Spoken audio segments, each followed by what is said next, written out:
라이트 클럽으로 오신 여러분 환영합니다. 반갑습니다. 반갑습니다. 예, 반갑습니다. 감사합니다. 예. 네, 반갑습니다. 자, 4월의 마지막 주입니다. 네.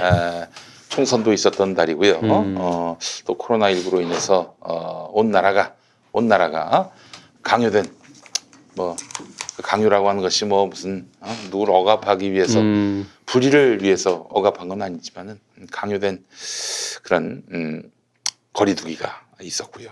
네. 참 그렇게 해서 4월을 보냈고 다음 주 5월 5일은 입하입니다. 입하. 여름인가요, 벌써? 예. 우리 집만 보면요. 크리스마스 때 방학을 했는데 네. 아직까지도 방학이 계속 하고 있습니다. 네, 그래요. 네.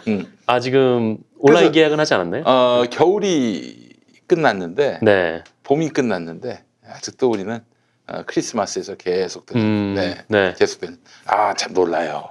또 5월 중으로 음. 학교 갈 분위기던데요, 지금 분위기가? 네, 지금 분위기 그렇더라고요. 뭐 알 수 없죠. 뭐 또 다시 대유행이 시작되면은 또 달라질 수도 있는데 하여간 우리가 이제 여름을 맞이해야 되지 않겠습니까? 여름 네. 지나면 가을부터 또 추워지니까 그때 또 다시 이 유행될 수 있다. 코로나19가 그런 얘기가 나오고 있어요. 그럴 수도 있죠. 네. 그래요. 그래서 저희 아내 같은 경우는 정말 12월 25일부터 한 끼도 빠짐없이 밥을 했다고 합니다. 그래요. 진짜 힘드셨겠네요. 너무 힘들었어요. 네. 뭐 그게 우리 집안의 아이들 또 일입니까? 셋을. 예. 네. 온 집안의 일이기도 하고 아내가 주말 말고는 스마트폰 못 쓰게 했었거든요. 그래서 집에 갔더니 뭐 널브러졌어요. 24시간 스마트폰을 허용하지 않을 수 없는 문화. 그렇지 않으면 살 수가 없는 거야. 예. 그래요. 넌 안 그럴 것 같습니까? 예. 네. 너도 그럴 수 있습니까? 예. 네. 예, 그래요. 처음에는 못하게 하지. 그러다가 이제 계속 집에만 있어봐요. 이거라도 주지 않으면 내가 살 수가 없습니다. 네. 예. 자, 여러분 모두 다 고생하셨고요. 이렇게 해서 봄을 또 보내게 됩니다. 네. 봄이 갔군요. 봄이 가면 또 이제 바로 종강인데 네. 1학기는 또 어떻게 지났는지 모르겠어요. 근데 말이죠. 궁금한 게 말이죠. 근데 언론은 왜 계속 이렇게 계속 활동을 합니까? 언론은 어떻게 좀 코로나19에 뭐 멈춰설 수는 없나요? 멈춰서지 않겠죠. 네. 지금 굉장히 좀 코로나19 때문에 좀 어려움을 겪는 매체들이 많은 걸로 알고 있는데. 그래요? 네. 그 어떻게 신문사 하나 안 없어져요? 없어지기 힘듭니다. 네. 언론사 같은 경우에는 뭐 직원들을 줄이고 월급은 깎으면 깎았지 잘 없어지진 않죠. 네. 그렇죠. 그것도 참 놀라워요. 아니 그 20년 전만 해도 뭐 열동률이 70% 80%에 있는데 지금 10%도 안 돼요. 그런데도 불구하고 신문이 여전하다는 것은 좀 놀라운 일 아닙니까? 저기 그 뭐 전에 고경태 전 한겨레 21 편집장 네. 한겨레 계신데 제자들인가 물어봤대. 집에 신문 읽는 사람 손 들어봐가 아니라 집에 신문 보는 사람들 구독하는 사람들 아무도 없대요. 아니 가구 구독은요. 정말 그 제대로 한번 조사를 해봐야 된다라고 봅니다. 그러면 관공서나 기업들은 보느냐? 쌓아놓고 보죠. 보질 않아요. 네. 쌓아놓고 한 페이지도 열지도 않습니다. 그대로 바로 폐지로 가는 경우가 많습니다. 그냥 컴퓨터만 열면 다 기사가 나오는데 굳이 뭐 신문을 들여다볼 필요가 제가 없는 거죠. 몇 번 말씀을 드렸는데 그나마 좀 그 종이 신문을 보는 데가 언론사 특히 방송사들이거든요. 네. 방송사를 가보면 그대로 종이 그대로. 신문 온 그대로 이렇게 있습니다. 그대로. 온라인에서 다 볼 수 있으니까. 그럼요. 그렇죠. 예. 네. 그래서 신문의 시대는 이제 완전히 끝이 났다. 종막을 거뒀다. 이렇게 봐야 될 것 같은데 그럼에도 불구하고 신문이 안 없어지는 거 보면 참 이상하고요. 하지만 아직도 그 종사자들은 여전히 신문에 매달리고 있다. 네, 그렇죠.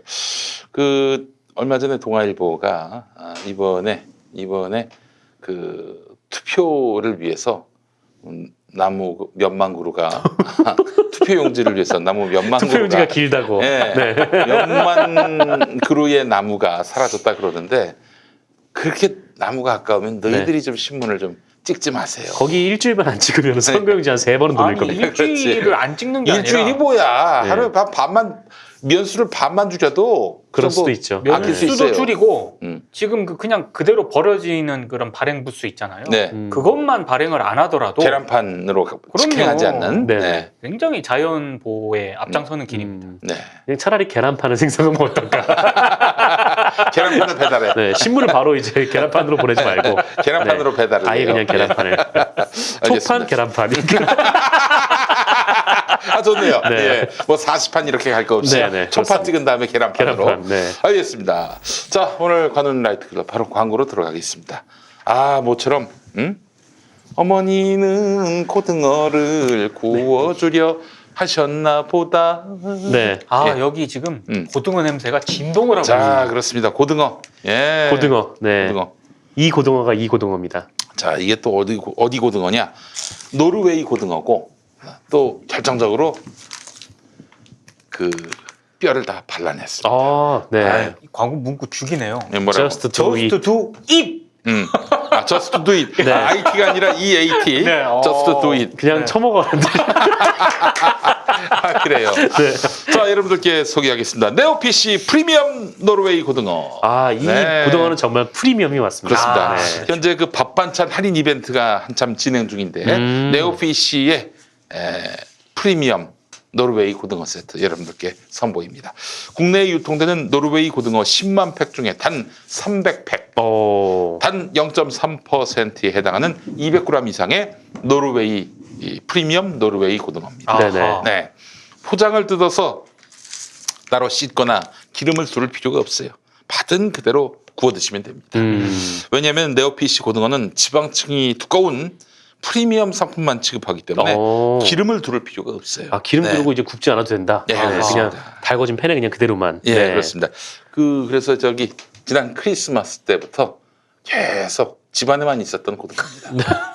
자가격리. 자가격리 네, 고등어. 고등어. 네. 네, 자가격리 그래서 이렇게 기름진 네. 몸에 이제 기름지군요. 확진 네. 확진 고등어입니다. 그렇습니다. 예, 확진 고등어. 자, 게다가 뼈가 발라진 필레 상태입니다. 네, 손질 없이 바로 구워 드시면 되겠습니다. 겨울을 나기 위해서 통통하게 살이 오른 노르웨이의 큼직한 최상급 가을 고등어만을 골라서 아이고, 네. 여수에서 깨끗하게 아, 손질했습니다. 네, 여수 고등어. 예. 네. 예, 한 손에 담긴. 네, 그렇습니다. 자, 9월에서 11월 사이에서 잡은 고등어만을 골라서 지방층이 30%에 달할 정도로 두꺼워서 육즙이 풍부하고 육질이 부드럽습니다. 1000만 팩 이상 판매된 자부심으로 김용민닷컴에서 자신 있게 권합니다. 우리 저 국민 4명 중, 5명 중에 1명이 이거 네네. 먹었다는 얘기예요. 아, 네, 그렇군요. 자, 밥 반찬 할인 이벤트 할인가 프리미엄 고등어 6팩. 요거 6팩 27,930원. 한 마리 5,000원이 안 되네요. 자, 네. 그리고 이제 이건 좀 더 크죠? 삼치. 삼치. 요거 6팩 37,620원. 아하. 네, 그렇습니다. 놀부 부인이 네. 흥부를 이렇게 아, 이걸로? 네네. 네네. 언체로 아, 네, 그렇군요. 소문이 있습니다. 그럼 다리가 부러진 게 갈매기였습니까? 아니, 그래요. 저걸로 때리면 살인 미수 아닙니까? 아, 그래요. 아유, 네. 삼치가 너무 맛있어요. 사실 맛있죠. 고등어만큼 맛있습니다. 네. 네. 자, 참고로 현재 김용민닷컴에서는 밥 반찬 릴레이 할인 이벤트가 진행 중인데요. 매일 오후 2시에 김용민닷컴 최고 인기 밥 반찬들이 네네. 특가로 판매되고 있고요. 현재 오마니 젓갈 4종, 얌테이블 연어장 세트, 꼬막 무침 세트, 설성목장 불고기 세트, 아이고. 서천 트러플 김 등이 오픈됐습니다. 이미 최저가인데요. 더욱 저렴하게 구매할 수 있는 기회니까 놓치지 마시기 바랍니다. 자, 먹어줘야죠. 네. 먹어줍시다. 아유, 세상에. 네. 세상 먹는 거 말고 뭐 무슨 희망이 있겠어요. 네. 여러분 뼈가 다 발라졌다니까 걱정하지 마시고 드세요. 그리고 뭐 미세하게 저기 좀 살이 뼈가 있더라도 네. 그냥 씹어 드시면 돼요. 맞습니다. 예. 이게 전에 먹어보니까 이 와사비에 올리면은 겨자에 올리면 정말 맛있더라고요. 그렇죠. 네. 오. 이렇게 올리면 뭐 고등어 초밥 같지 않습니까? 그렇습니다.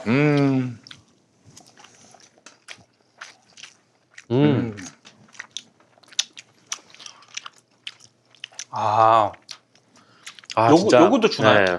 간장 살짝 간장은 안 준대. 살짝 찍어 먹으니까 맛이 더 풍미가 아. 있네요. 이 고등어에서 그 육즙이라는 게 이제 쫙 나오는 느낌. 에이. 오 진짜 간장에다 먹으면 맛있네요. 맛있네. 네.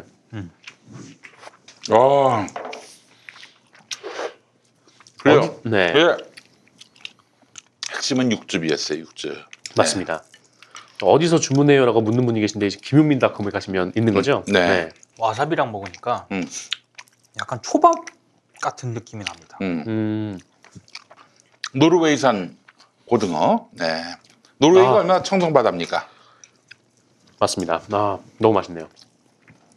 네, 저 선거 때 선거 로우송을 뭘 할까 고민하다가 그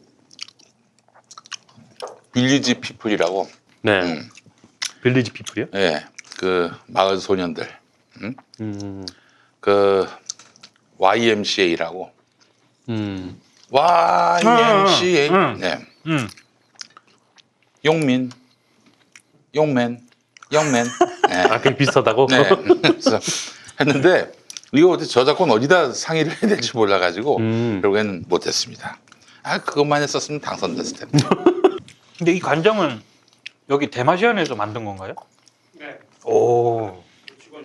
야, 이 간장 예술인데? 직원이 저 엄미애 엄매 씨가 만든 거예요? 엄미애가 오, 장난 아니다. 그 저기 매주 이래서 물 부어가지고 만들었어요. 오늘 아 매주 단계부터. 오늘 근무하고 있더라고. 하도 김영민 선수가 뭐라고 해서. 굳이 고등어를 GODEUNGEO라고 할 필요가 있을까요? 아 이게 영문 이름이 없나요? 고등어가? 고등어가 영문 이름이 없나? 뭔가 센스 아닐까? 웃겨보려고. Just do it도 웃기다. 그래요. 이게 삼치에는 밥 반찬이라고 써 있습니다. 영어로 네. 밥 반찬. 반찬. 네. 네. 그래요. 아 좋네. 네. 자 여러분 많이 사랑해 주세요. 네오피시의 프리미엄 노르웨이 고등어 250g입니다. 김용민닷컴에서 압도적 최저가로 만나보세요. 자, 파는라이트 클럽 함께 하도록 하겠습니다. 자, 지난 주간에 큰 이슈가 하나 터졌습니다. 네, N번방. 거기 가입하려고 돈을 보낸 것 같습니다. 네. 그 이름이 뭐였지? 조주빈 박사방? 네. 그 뭐였지 이름이? 황모식인데, 예. 이제 MBC 기자요? MBC 기자지. 자, 이름 얘기를 하기를 주저하시는 거예요? 아니. 내가 얘기할게. 황의준. 네, 맞아요. 황의준. 황의준 네. 기자였어요. 뉴데일리 출신입니다. 네네. 네, 뉴데일리 출신. 근데 이제 그 사람의 과거 리포트들을 쫙 봤는데, 뭐 특별히 자기의 논조가 드러날 만한 그런 기사는 없지만, 되게 아주 그냥 무난하게 MBC 들어와서는 무난한 기사를 썼습니다만은, 네네. 성범죄 관련한 기사를 또 많이 썼습니다. 아 그래요? 누구지 그 왜 연극 연출가 이윤택, 충남도지사 안희정, 그리고 그 최영미 시인이 고발한 고은 시인, 네. 네. 그리고 누구야 그 양혜원 씨 사진 촬영. 네네. 이 사람들 관련한 소식 전하면서 말하자면은 그 이런 성범죄에 대해서 그 수사받고 있는 사람들, 처벌받고 있는 사람들 얘기를 많이 다뤘어요. 네.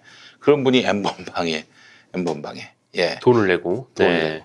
근데 본인은 취재 목적으로 그런 것이다라고 주장하는 모양이죠. 그렇게 주장을 하고 있는 것으로 지금 알려졌고요. 네. 근데 이제 그 어디 출신이냐, 네. 그리고 뭐 김장겸 사장 때 MBC 경력 기자로 들어왔다. 2017년 4월에. 2017년 4월에 이제 들어왔는데 그런 어떤 백그라운드라든가 이런 걸 다 논외로 하더라도 정말로 그게 취재 목적이었는가? 라는 부분에 있어서는 그 규명할 수가 있어요? 구분 지을 수 있어요? 아니 제가 가지고 있는 그 상식이라는 게 있잖아요.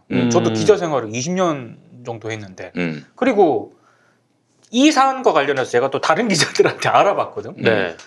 근데 물어본 모든 기자들 단 한 명의 기자도 예외 없이 이걸 어떻게 보고를 안 하고 취재를 하냐. 그럴 수 없죠. 그럴 수 없습니다. 그러니까 뭐 뉴데일리 출신이건 김장겸 사장 때 MBC 경력 기자로 들어왔건 그 상관없이 이번 행태 자체가 통상적인 기자들의 취재 방식과는 전혀 동떨어진 그런 방식이라는 거고요. 특히 그 경제부에 있었거든요. 흔히 말하는 그 노른자. N번방 사건과 관련한 이런 취재를 했다고 하는 그 당시에 경제부였어요. 경제부였습니다. 경제부가 그걸 왜 취재합니까? 그러니까 경제부가 그걸 왜 취재하는가라는 의문이 하나 딱 들고요. 100번을 양보해서 자기 부서가 다르지만 취재할 수 있죠. 자기 관심 있죠. 분야면. 네. 근데 예전에 그 변상욱 선배가 스포츠 쪽 체육 문화체육부 부장을 했는데 네. 거기 그 모 기자가 그 체육계하고 경제계로 이어지는 그 왜 그런 재벌 회장들이 저 스포츠 무슨 네, 뭐 협회장 많이 많이 하죠. 하죠. 그 협회에다가 뭐 비자금인가를 이렇게 갖다 놨는데 근데 그게 그 기자가 그 보고 이거는 체육과 관련한 사안이다 해서 쓰레기통에 버린 거야. 네. 아 그래요? 그래서 나중에 그 CBS 사보에 나왔는데 네. 그로 인해서 변 부장은 그 기자에게 자살을 독촉했다. 아니 농담인데 나가 죽어라. 나가 죽어라 이런 말을 한 거야. 나가 죽어라. 예. 이런 엄청난 거를. 예. 아니 그러니까 경제부 쪽에 있다 하더라도 그 사안을 만약에 뭐 제보를 받았거나 뭐 단독 유출될 수 자기가 있죠. 뭐 어떤 내용을 들었거나 하면은 1차로 알아볼 수는 있죠. 네. 근데 1차로 알아봤다 하더라도 돈을 송금을 했잖아요. 일단 네. 70만 원이라는 적지 않은 액수를. 네. 그런 행위까지 가기 위해서는요. 보고를 안 하고 하는 게 불가능합니다. 그 언론사에서 뭐 보고를 한다. 이 뭐 우리 일반 직장에서 네. 뭐 상사한테 뭐 업무 관련해서 보고하는 그 차원이 아닙니다. 처음부터 끝까지 모든 거를 다 얘기를 해야 돼요. 시시콜콜한 걸 다 보고해야 네. 됩니다. 아니 그 수습 기자로 들어가잖아요. 그러면 그 연차가 계속 쌓이고 자기가 어떤 그 중간 간부라든가 이런 직을 맡기 전까지 거의 매일 그 생활의 어떤 그런 패턴 중에 가장 많은 걸 차지하는 게 보고예요. 보고해요. 그럼 보고 라인에 따라서 기자들은 움직이고 동선이 이렇게 조정이 되지 않습니까? 네네. 근데 이거를 보고 없이 했다? 아니 그 심지어 70만 원을 사비로 그 했다고 한다면 누구는 그 우스갯소리로 그러더라고. 정말 색다른 기자라고 사비로 저걸 취재를 할 정도면은 그러니까 좀 이해가 안 간다는 그 그런 위험 취지인 부담을 거죠. 또 안고 그거를 사비로 들여 가지고 취재한다? 네. 그게 가능한 얘기입니까? 아니 게다가 이거는 그 분명히 이제 기자들이라면은 뭐 기본적으로 알아야 되는 이건 범죄 행위인 그렇죠. 거잖아요. 근데 예. 범죄 행위에 본인이 위장 취재를 하는데 그걸 보고 없이 한다? 이거 나중에 그 독박을 어떻게 쓰려고? 그래서 그런 줄 오늘 알았어요. 딴 사안이긴 하지만 한겨레 이춘재 사회부장 칼럼을 보니까 채널A 이동재 기자 얘기를 하는 거예요. 이 사람은 저기 그 녹취록 보면은 그 채널A 간부들한테 다 보고를 한 사안이다. 네. 근데 채널A 그 간부들은 또 저기 보고 없었다라고 하는. 방송통신위원회 가서 보고 없었다라고 그러는데 이에 대해서 이순재가 아니라 이춘재 한겨레 지금 그 얘기를 이춘재 한겨레 사회부장은 기자가 회사 허락 없이 윗선을 팔 수도 있다. 간부 차장이나 부장 몰래 제멋대로 일을 꾸미지 말라는 법은 없다. 하지만 정말 그랬다면 그 윗선은 무능하다고밖에 볼 수 없다. 언론사가 수습 기자 때부터 강조하는 게 보고 철저다. 무엇을 취재하고 어디서 누굴 만나는지 시시콜콜 다 보고하도록 한다. 그래야 취재한답시고 사고 치는 걸 막을 수 있다. 연차가 결코 적지 않은 이동재 기자가 유시민 같은 거물급 취재를 윗선에 알리지 않았다면 그 회사의 보고 체계는 진작에 망가졌다고 봐야 한다. 아무리 종편이라지만 모 회사라 하면 동아일보죠. 네. 동아일보가 100년의 역사를 자랑하는 신문인데 정말 그랬을까? 아닐 것이다. 윗선은 몰랐다는 채널A의 해명은 그래서 믿기 어렵다. 사실은요. 채널A건 이번 MBC 기자건 그 본인들은 억울할 거잖아요. 지금 계속 자기는 취재 목적이라고 얘기를 하니까. 그리고 그러면 자기가 해명할 수 있는 방법은 정확한 게 있습니다. 자기가 보고를 했다는 거를 증명을 하면 돼요. 요즘은 유선으로 핸드폰으로 다 안 그럼요. 하고 네. 요즘 다 카톡, 우울하죠. 네. 텔 이런 걸로 하거든요. 음. 그거를 보이면 돼요. 나 이렇게 보고했다. 그래서 정상적인 취재 절차에 따라서 이렇게 취재를 한 거다라고 증명을 하면 되는데 예. 그 증명 안 하잖아요. 지금. 예. 계속 나 보고했다라고만 하고 있고. 그리고 사실 가장 중요한 거는 핸드폰을 이렇게 압수해가지고 네. 이렇게 까면 되는데 음. 그걸 또 검찰이 또 안 하죠. 채널A 그 같은 기각을 경우는. 했어요. 경찰이 네. 신청했는데 신청을 했는데 또 기각을 하고. 기각을 했어. 예. 그게 핵심인데 그거를 그러니까 그걸 기각했더라도 본인이 나 이렇게 취재 보고했다. 그러니까요. 라고 네. 얘기를 하면 돼요. 그걸 보이면 된다고. 네. 근데 MBC 내에서는 지금 데스크들은 아무도 보고를 받은 사람이 없다 그러는데 본인은 계속 보고만 했다라고 얘기를 하고 있는 그런 상황이니까 이거는 통상적으로 지금 이해가 안 가는 그런 거죠. 네. 그래요. 그리고 게다가 또 그 신분증을 요구하니까 거기서 멈췄다. 네. 그러고 있는데 아니 그것도 대비하지 않았나? 취재한다면서? 그것도 좀 의아스럽고요. 이런 거를 좀 종합해 보면은 이건 뭐 본인이 거기에 유저로서 들어가려고 했던 것 아닌가 하는 그런 생각을 그럴 지울 가능성이 수가 없습니다. 높죠. 그러니까 네. 제가 그 부장할 때인데 그 미디어오늘에 부장을 할 때인데 그때 후배 기자가 룸사롱 잠입 취재를 해야 되는 상황이 생겼어요. 그러니까 자꾸 그 제보자하고 그 관계자가 거기서 만나자고 하는 거야. 그래서 저한테 보고를 했어요, 부장이니까. 그래서 쭉 보고를 들었는데 아무래도 좀 그 제보자와 관계자 만나겠다고 하는 사람이 제가 봤을 때는 너무 신뢰를 하기가 좀 어려웠던 거죠. 그래서 일단 홀딩을 시켰어요. 가지 마라. 얘기를 하고 홀딩을 시켰는데 뭐 이 기자는 지금은 저 기성언론 가서 잘 취재를 하고 있는 그런 기자가 됐는데 본인이 부장이 나한테 알았다고 일단 얘기를 했는데 한 또 몇 주 뒤에 이 알아본 거야 개인적으로. 개인적으로 이렇게 갔나 봐요. 내가 곳 자체가 위험하니까 가지 마라 그랬는데 가서 취재를 하고 이래 취재를 했다 내가 나중에 네. 예, 보고를 했어요. 근데 딱 봐도 별 내용이 없어요. 그래서 이거 가지고는 못 간다. 얘기를 한 다음에 그렇지. 이제 뭐 본인도 자기가 봐도 그렇다. 네. 괜히 돈만 벌었다 이렇게 얘기를 하더라고. 네. 그래서 이제 홀딩인데 룸사롱을 가서 어쨌든 그 얘기를 들으려면 가서 술을 먹었을 거 아니에요. 그렇죠. 비용이 적지 않게 나왔어요. 그래서 계속 알아봤는데 내가 일단 회사의 국장한테 이거 한 반이라도 좀 할 수 있는지 한번 얘기는 한번 해볼게. 이게 근데 안 되죠 당연히. 네. 왜냐면 뭐 성과물이 있는 것도 아니고 보고를 통해서 부장이 가지 말라고 했고. 보류를 했는데 자기 다 독단으로 한 거지 않습니까? 그래서 하나도 보존을 못 해줬어요. 그러니까 그 자체도 나중에 사후 보고라도 합니다. 네. 이게 통상적인 그거예요. 물론 사후 보고 했을 때 깼죠. 왜 내가 하지 말라고 그랬는데 혼자 독단적으로 하냐고 깼는데 그런 보고는 기자들 사이에서 생명이거든요. 근데 하물며 그 정도 취재조차도 이렇게 보고를 하는데 이거는 상당히 위법 요인이 있는 사안이거든요. 이거를 보고 없이 취재를 한다? 네. 이거는 뒷감당 안 돼요. 그거는 이제 보고 안 했다는 거는 회사가 더 이상 이 사람의 책임질 필요도 없는 행위가 이제 취재의 영역이 있지 않다라고 말할 수밖에 없는 부분이고, 예. 룸사롱 취재 얘기가 나오는데 네. 예전에 이제 낙곰수 할 때 2012년에 그때 이제 뭐 유력 정치인, 충청 지역을 기반으로 한 유력 정치인이 저 미래통합당? 예? 미래통합당? 근데 제가 누구라고 얘기 안 했습니다. 네. 제주도에 갔을 때 거기서 어마어마한 거기서 추태를 벌였다는 거예요. 제주도에서? 예, 제주도에서. 그래가지고 이제 그 좀 상황을 알기 위해서 네.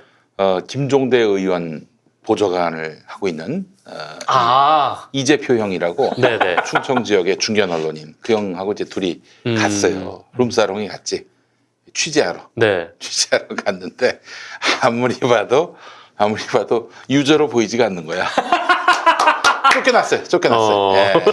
아이 그거는 귀신같이 안 돼. 근데 그래도 이재표 형이 취재력이 아주 상당해서 네. 그 모든 그 사실상의 증언을 확보해 가지고 그렇게 해서 이제 우리 방송에서 그 그 유력 정치인 지금은 이제 무력 정치인이 됐어요. 네네. 무력 낙선을 해가지고 괜히 이사를 가가지고.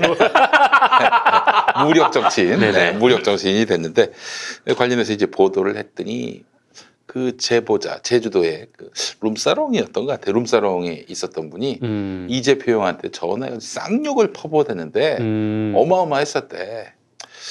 그런데 그로부터 얼마 한 1, 2년 지나서 그것도 문자 온 거야. 네. 그 제표 형이 아니 왜 그러지? 딱 봤는데 애니팡 하트. 네. 그 상대방이 보내야 자기한테도 생기거든요. 그 하트가. 예, 그게 아마 안 지웠던 거야. 네네. 이 제표 형의 아이고. 전화번호를. 예. 얼마나 급했으면. 애니팡이 왔어요. 예. 네네. 자, 그래요. 그 룸사롱 주제 그것도 굉장히 어렵습니다. 어려워요, 되게. 네. 그리고 제보자나 그 관계되는 사람이 네. 자꾸 거기서 만나서 그러면은 일단 뭐 취재 기자 입장에서 그렇고 그 부장 그때 당시 부장이 제 입장에서도 왜 자꾸 거기서 보자는 거야? 이렇게 의심을 할 수밖에 없거든. 어? 되게 좀 위험하다고 판단을 했는데 네. 그래도 본인이 네. 이거는 조금 확인을 해야겠다라고 싶어서 얘기라도 들어보자 해서 갔던 것 같아요. 근데 이제 소득이 없긴 했지만 사후 보고를 했거든요. 근데 지금 MBC 기자는 보고를 했다고 본인 얘기는 있는데 지금 그거를 증명할 수 있는 방법이 없는 거고. 뭐 데스크들이 다 못 받았다고 하면은 그렇죠. 네. 예. 그 이게 말이 안 좀, 되는 거죠. 채널 A 건과는 좀 많이 다르죠. 채널 A 건 같은 경우에는 저거를 기자 혼자서 할 수 있는 일이란 말이야라는 그 그렇죠. 생각이 좀 아마 들었는데. 팀으로 구성해서 그렇죠. 역할 분담하고 네. 그랬어야 하지 않겠는가 싶고. 네. 예. 근데 이거는 저거를 기자 혼자 할 수 있는 일이야라는. 안 되죠. 네. 안 그러니까 되죠. 취재의 목적으로 할 수 있는 일이야라는 생각이 듭니다. 그 사람이 써온 글들이, 그러니까 이제 기사들이 보면은 말랑말랑하고 뭐 그냥 뭐 자기가 진짜 열심히 취재해서 뭔가를 얻어낸 그런 기사들은 거의 보이지 않았어요. 근데 사실은 이게 사실은 사회부 기자라면은 이제 선악 이런 것들이 갈리잖아요. 그 사안에 따라서. 네. 응?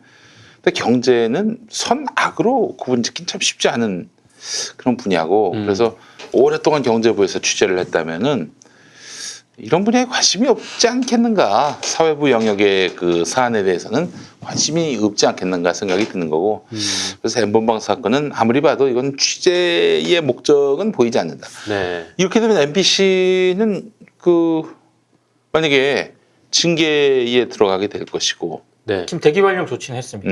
오늘 인터뷰하러. 근데 이제 전에 그 MBC에서 그 해고 시켰다가 뭐 진 사례가 좀 몇 번 있어서 네. 그래서인지 뭐 일단 대기 발령 시켜놓고 확실하게도 수사 결과를 지켜보고 해고할지 말지 결정할 모양인 것 같아요. 그렇죠. 아마 뭐 수사 결과 나오면. 네. 그리고 이제 워낙에 그 자체 조사만으로는 또 뭐 공정성 논란이라든가 과연 투명하게 조사를 했느냐 이런 논란이 제기될 수 있으니까 외부에서 뭐 위원 같은 거를 또 참여시키는 방안도 내부 논의 중이라고 하는데 저는 뭐 그거는 좀 뭐 봐야 될 것 같고 다만 제가 좀 한 가지 좀 유감인 게 있습니다.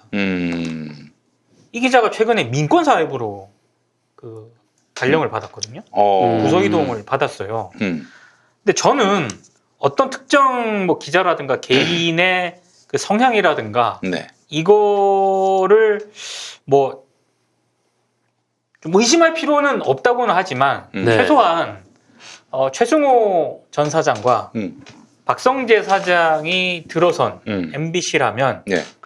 그 김장겸 전 사장 때 경력으로 들어왔던 이런 그 기자들이 과거 어떤 기사를 썼는가 이런 것들을 잘 파악을 해서 그 이제 MBC 들어오기 전에. 그럼요. 네. 파악을 해볼 필요가 있고 그리고 MBC에 들어와서도 리포트를 했던 거를 저는 업무 평가 차원에서라도 면밀하게 좀 들여다볼 필요는 있다고 봅니다. 네, 네. 왜냐하면 뭐 경제부라든가 이런 데는 사실 알짜배기 부서인데 뭐 다 100번을 양보해서 뭐 갈 수 있다고 칩시다.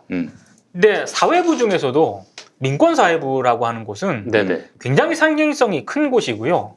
특히 박성재 사장 체제하에서 민권사회부는 감히 말씀을 드리지만 아무나 와서는 안 된다고 생각을 하거든요. 상당히 좀 의식이 있고 뭔가 의지도 있고 이런 쪽에 있는 기자들을 좀 발탁해서 배치를 하는 게 여러 가지 그 측면에서 좀 낫다고 보는데 왜 이 기자를 여기다가 배치를 했는가? 그냥 순환 배치 차원이었는지는 모르겠습니다만 대단히 그런 부분에 있어서는 좀 부적절했다. 왜 그 박성재 사장이 들어온 그 MBC 사장으로 취임한 뒤에도 이런 그 경력의 기자들이 주요 부서로 계속 배치가 되는가? 그러니까 주요 부서에서 뭐 배치 저 뭐 다른 부서로 저 뭐 좌천시켜라 이런 얘기가 아니고요. 최소한 민권사회부 이런 데는 좀 여러 가지로 좀 생각을 해봐야 되는 문제 아닙니까? 저는 그렇게 생각을 하거든요. 아마 이런 고민은 있을 거예요. 전에도 저희가 관훈 라이트 클럽 때 많이 얘기했는데 네. MBC에서 쓸만한 기자가 많지 않다는 거예요. 그렇잖아요. 그렇죠. 그때 그 우리가 파악하기로 한 110명 정도 MBC 기자가 있는데 그 중에 한 30명 정도는 기사 쓰는 것조차도 이 능력이 없어서 함량 미달이어서 거의 그냥 방치하다시피 하는. 실제로 전임 최승호 전 사장 때 MBC 보도국의 최대 고민 중에 하나가 그거였습니다. 네.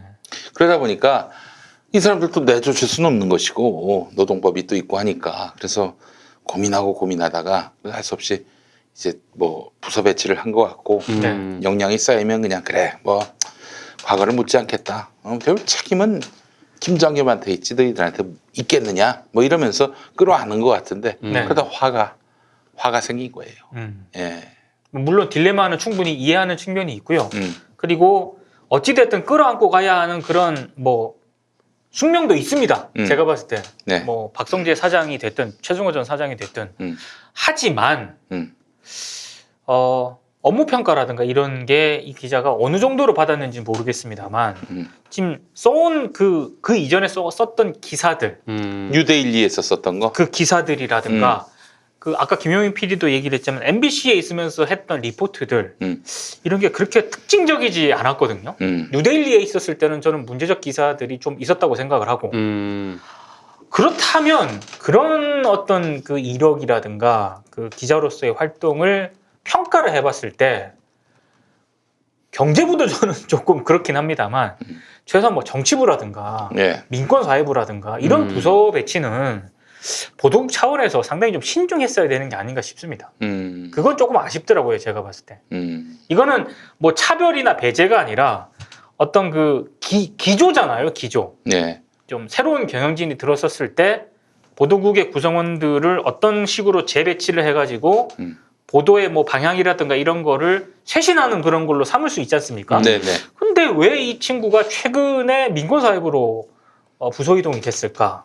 저는 거기에 대해서는 조금 고개가 갸우뚱해지더라고요. 그 저기 이상호 기자가 고발뉴스 유튜브에다가 네네. 말한 것도 이제 본인이 직접 자기 입으로 얘기한 건 아니지만은 그러니까 누가 대독한 걸 보니까 네. 왜 이들을 정리하지 못하느냐 그렇게 말씀을 합니다. 원칙적으로는 저도 동의가 되는 부분이 있는데 근데 무슨 수로 내쫓아요? 그렇죠. 정리를 그러니까 그 해고라는 게 이게 저기 법적인 어떤 그런 판단은 굉장히 엄격하게 하거든요. 네. 그래서 나중에 법정 다툼에서 결코 유리하지 않을 그런 상황이 올 수도 있기 때문에 사실은 유리하지 쉽지 않아요. 않아요. 네, 쉽지 않습니다. 네. 그래서 아마 신중한 그런 자세를 취하고 있는 점은 충분히 이해를 합니다. 그러나 핵심 부서에다 배치하는 것은 그거는 좀 다시 생각해봐야 되는 문제가 아닌가. 예. 어떤 매체 출신이기 때문에 그러는 게 아니고 쭉 기자로서의 평가 이런 것도 분명히 해야 될 거 아닙니까? 그렇게 했을 때 그랬다면은 이런 사태를 방지할 수 있었다 이런 얘기죠? 방지까지는 아니겠지만 이런 어떤 이력을 가진 사람이 그 기자가 민권사회부는 말이 안 되는 거잖아, 네, 솔직히. 그렇죠. 이거는. 저는 뭐 일본 뉴미디어 전략을 담당하는 부서에 배치한다든지 뭐 저기 모욕감을 주려고 저기 아이스링크 뭐 저기 용인 드라미아 여기로 보내라는 얘기가 아니라 그렇죠. 예, 신청교육대. 그런데 말고 명백한 인사보복이고 그는 인사보복이 아니면서도 보직 전환이 아니면서도 이 사람이 MBC맨으로서의 소양과 또 도덕성을 갖추기 위한 과정으로서 보도 부서지만은 자신의 어떤 이념과 또 노선과 철학이 드러나지 않는 방향에서의 그 기여할 수 있는 길을 머리를 굴리면 전 만들 수 있다고 보거든요. 이 사람이 이제 취재 전면에 나오면서 MBC 저널리즘 전체가 의심받게 된 상황 아닙니까? 그렇죠. 예. 그러니까 MBC 일각에서는 그런 뭐 분위기도 좀 있는 것 같긴 해요. 그러니까 이 흔히 말하는 정통 MBC 멤버도 아니고 그다음에 흔히 말하는 뭐 최승호 전 사장 이후에 들어온 그런 기자도 아니고 네. 흔히 말하는 적폐 경영진 때 들어왔던 경력 기자다. 그래서 정통 MBC 기자와는 좀 다르다라는 거를 강조하는 좀 분위기가 좀 있는 것 같긴 해요. 근데 그걸 강조하는 건 이해를 하는데 밖에서 보았을 때는요. 그걸 안 따져요, 별로. 결국에는 이게 MBC 문제가 된다고요. 그래서 저는 이런 그 평가를 통한 그 업무 배치라든가 부서 이동 이게 상당히 좀 아쉽다. 네. 그런 생각이 좀 듭니다. 네. 재교육 프로그램이 없나요? 무심천님 이런 말씀하셨고요. 데스하님은 그냥 잘라야지라고 하시기도 하시고요. 그리고 적폐들이 아직 드글드글하겠지. 이 피러 멋제이님 말씀하셨습니다. 아유 참 딜레마입니다. 딜레마. 어려워요. MBC 상황이 예. 어렵습니다. 그렇습니다. 예. 아 근데 엉뚱한 얘기 같지만은 또 나름대로 핵심을 찌르는 멘트를 하나 하겠습니다. 제가 요즘 기본소득에 꽂혔습니다. 네. 기본소득에 꽂혔어요. 왜냐면 국가와 공공이 말하자면은 국민들에게 그냥 돈을 주는 거예요. 국민이기 때문에 혹은 뭐 시민이기 때문에 도민이기 때문에 월급을 주는 거예요. 급여를. 그게 바로 기본소득인데 이제 스위스는 한 300만 원 주려고 했단 말이에요. 네. 그렇죠. 300만 원까지는 아니더라도 한 200만 원만 준다고 하면은 그 기자를 그만두게 할 수 있지 않겠는가? 황희준 기자로 하여금 그만둘 수 있게 하지 않겠는가? 그러니까 말하자면은 내가 이거 그만두면 먹고 살 길이 묘연해져. 네. 그 공포에서 헤어나오면요. 이 회사 억지로 다니는 사람 없습니다. 지금 다니고 싶겠어? 뭐 그럴 수도 있겠죠. 예. 그래서 아니 솔직히 우리나라 뭐 황희준 얘기만이 아니라 많은 그 노동자들 중에 억지로 회사 다니는 분들 많습니다. 먹고 살기 위해서. 근데 그런 분들에게는 그 지옥 같은 일상 아니겠어요? 그래서 그분들이 뭐 힘들어서 한 달 쉬고 두 달 쉬더라도 그렇게 해서 뭐 여행을 다니든 뭐 하든 하여간 쉬게 해주면서 새로운 살 길을 찾게 국가와 공공이 배려하는 것은 난 필요하다고 봅니다. 비슷한 게 이제 실업급여라는 건데 그렇죠. 월급의 한 반 정도 받는. 근데 네. 뭐 한정 없이 받는 건 아니잖아요. 그거는. 한 70% 정도 받죠. 뭐 네, 상한선은 있지만. 그것도 한 6개월인가 받고 마는 네. 건데 네. 그 사이에 또 꾸준히 구직 활동했다는 걸 또 신고를 해야 맞습니다. 됩니다. 네. 예. 그런 어려움들이 있는데 그러지 말고 아예 기본소득을 부여하게 된다면은 이런 그 자신과 이질적인 직장에 더 이상 다니면서 양심도 팔고 자기 어떤 진의도 숨기고 그런 일은 없지 않겠는가 하는 생각을 해봤어요. 그리고 사실 이거 굉장히 조심스러운 발언이긴 한데 음. 기본소득을 전국민에게 지급을 하잖아요. 그럼 기업들이 가장 원하는 게 노동 유연화 아닙니까? 그것도 굉장히 진짜 유연성 있게 됩니다. 그렇지. 노동 유연성 지금 뭐 보수 자본가들이 그런 얘기 많이 합니다. 쉽게 해고할 수 있게 해달라고. 야, 그럼 쉽게 해고할 수 있게 해줄 테니까 해고당한 사람들 먹고 살 길은 좀 보장해줘야 될 거 아니야. 기본소득 좀 하자 이것들아. 기본소득이 사실은 우파 정책이에요. 그렇죠. 우파 정책이에요. 좌파 정책이 아니라 우파 정책이에요. 왜냐? 우파는 작은 정부를 추구하거든요. 작은 정부를 추구해. 큰 정부가 되는 이유가 뭐냐면은 이런저런 행정력이 자꾸 소비되기 때문이에요. 예를 들어서 이제 뭐 한 70% 소득 하위 70%만 주자. 그러면은 그 70%와 30%를 그 구분해야 되는 거 아닙니까? 그렇죠. 구분하는 데 들어가는 행정력과 행정비용. 이거 계산하고 또 투입하다 보면은 큰 정부가 됩니다. 그러나 작은 정부로 가는 길은 뭐예요? 그러면은 모든 국민에게 똑같이 한날에 나눠주면은 정부가 클 이유가 없지. 그냥 머릿수만 세면 되니까. 그런데 이 나라 이 자본가들 보수들은 뭐 국민들한테 기본소득 같은 거 줄 생각이 없어요. 음. 그러면 또 이렇게 되거든. 사용자와 노동자 사이가 역전이 될 수가 있어요. 그럴 수 있죠. 예. 아니, 더러워서 안 해라고 하는 예. 분들이 많을 수도 있으니까. 부지런치 않은 분이 네. 그 저기 용인 쪽에 땅을 오래전에 샀는데 사실상 맹지였어요. 도로도 안 나고. 근데 거기 아파트 개발되면서 120억을 벌었어. 오. 120억을 벌었는데 자기 다니는 회사 조그만 사무실이었는데 화장이 그렇게 그냥 왜 있잖아요. 왜 이 토시를 예. 하면서 아. 이 책상에 이 예. 녹색 이거 딱 달아놓고 어? 그런 사람이 있잖아. 있죠, 있죠. 그런 아주 사람한테 피곤한 사람들. 사표 냈더니 사표를 왜 내? 이런 거. 사표를 왜 내라는 말이 끝나기 전에 나 얼굴에 네. 침 뱉고 나왔다고. 네. 예. 그런 이야기를 제가 들었어요. 예. 아, 저도 빨리 그만큼 벌어야 침 뱉고 나갈 텐데. 야, 나한테 하면 안 된다. 아이, 형한테는 안 하지. 난 많이 안 주거든. 예. 네네. 그래요. 알겠습니다. 자, 그래요. 뭐, 하여튼 뭐, 황의준 얘기를 해봤습니다. 뭐, 내가 봤을 때 해고될 것 같네, 보니까. 그렇죠. 뭐 만약에 이걸로 실제로 이제 입건되고 뭐 구속까지 뭐 구속은 모르겠지만 어쨌든 뭐 제가 기소까지 된다면은 글쎄요. 저는 이거는 해고의 문제라기보다는 지금 경찰이 수사를 할 거 아닙니까? 네. 그럼 실제로 이게 정말로 위법 행위가 있느냐 이런 부분에 대해서도 분명히 들여다볼 거거든요. 검찰이 핸드폰 압수수색 그거는 기각을 했지만 결국에는 검찰로 넘어갈 거라고요. 네네. 그럼 또 수사 과정이 쭉 계속 진행이 될 거기 때문에 어렵지 않을까요? 이 정도 그 기자로서의 생명력을 유지하기가 그렇죠. 네. 어렵지 않을까 싶은데요. 이름 바꾸면 됩니다. 또. 뭐 황의준이니까 뭐 황교안. 김용태?